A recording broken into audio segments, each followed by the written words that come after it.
2015 marks the 10th anniversary of a very special car, Ford GT.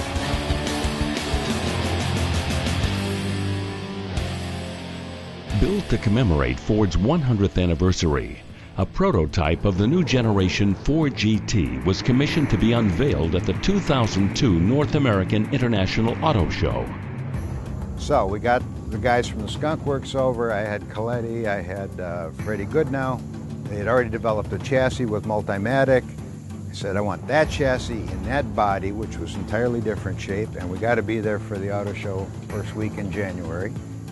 And the car came out. It was the yellow GT40 concept. People loved it. That got the ball really rolling. Then to seal the deal, we took Nick Shayla, we took him down, he was the president, we took him down the elevator, the private elevator, to the basement where we parked the cars, and Jay Mays had the concept car painted up in the Gulf colors. Now, Nick Shayla was a Brit. He started to cry when he saw the car, and that's when we knew we had the deal done. Selling the deal turned out to be the easy part. Getting it into production was the real challenge. Usually, you do a car that's made from something else. This was made from nothing. It was a brand new car. You know, we had to put together a team. We get to go in the company and all the key engineering areas and pick the best and brightest in the company. And that was going to ruffle some feathers. And it did.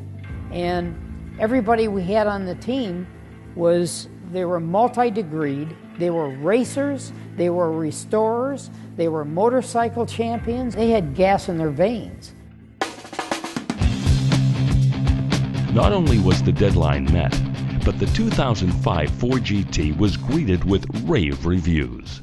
There was something different about this car. Even seasoned collectors wanted this car because it represented something from their childhood. Many of them grew up with the GT40 in the middle of Ford's total performance era, and the thought of being able to own the new version of that GT40 in the form of a street car was just absolutely irresistible. The tradition of this car, the Halo car, being built, you know, for the centennial, which I was able to attend, was just a magical moment. You know, they had red, white, and blue at World Headquarters that, you know, I just looked at these cars and I says, I gotta have one of these.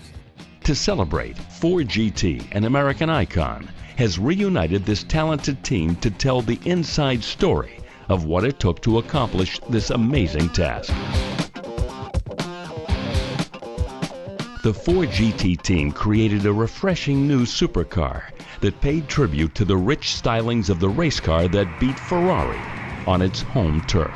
When we look at the Mark I, you could obviously see the inspiration that led into the 2005, 2006 Ford GT. In the early 60s, one of the problems that the engineers had with Lola and Ford Advanced Vehicles was lift in the front end, because they were really fast cars, and you could see the difference where that one's got spoilers in the front and a splitter in the back. You could run this car 280 miles an hour and it's going to be dead stable. This thing at 180 is going to get very light in the front end because there's no spoilers and a lack of aerodynamics. Ford GT, an American icon, will bring you the great history of the legendary GT40s of the 1960s. Wow, it's surprisingly very agile, even though it's very small. It's just a very light car, and I've told people before, it drives like a go-kart on steroids. Yes. And some of the secrets these remarkable automobiles have survived to tell. Stopping to 25 miles an hour to make the Mulsanne corner and then going, the rotors were really under duress and braking. So Shelby blanked off the front inlets and he put the inlets behind the radiator so it would get slightly warm air and the brakes would always stay warm. And today, the racers of a new generation are writing new chapters of racetrack successes that are keeping the legend alive.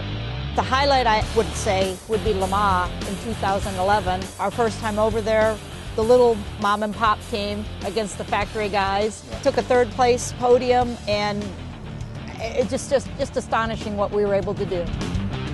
Now, of course, some of the teams saw this and thought it looked cool and tried to copy it, but they got it backwards. They attached it the wrong way. They're disturbing the airflow in front. They copied the aesthetic, didn't understand what it was doing. The shape of the car certainly resembles the Ford GT. However, if you put a stock GT next to it, you're going to notice this car is much more sinister. It's much wider, lower, It's a race car. I mean, it truly is. The only thing in this thing that's essentially stock is truly the taillight and, of course, the chassis itself. So join us on our ride where we celebrate the greatest American-built production sports car in history, the Ford GT, an American icon.